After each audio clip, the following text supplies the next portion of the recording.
আজকে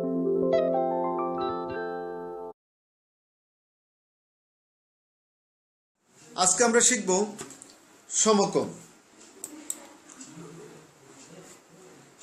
আমরা একটি সরল রেখা নিলাম। সরল রেখাটির নাম বিসি। বিসি সরল রেখাটির বি বিন্দুতে এবি আরেকটি সরল রেখা অঙ্কন করি। বিসি সরল রেখার উপর এবি সরল রেখা 90 ডিগ্রি কোণ উৎপন্ন করেছে। ফলে এই কোণটির পরিমাণ অর্থাৎ এবিসি কোণের পরিমাণ 90 ডিগ্রি। সুতরাং আমরা বলতে পারি যে কোণের পরিমাণ 90 ডিগ্রি বা এক সমকোণের সমান তাকে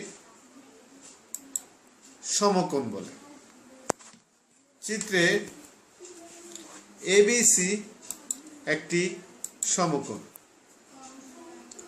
পরবর্তী ভিডিওতে আমরা সূক্ষ্মকোণ নিয়ে আলোচনা করব। সবাইকে ধন্যবাদ।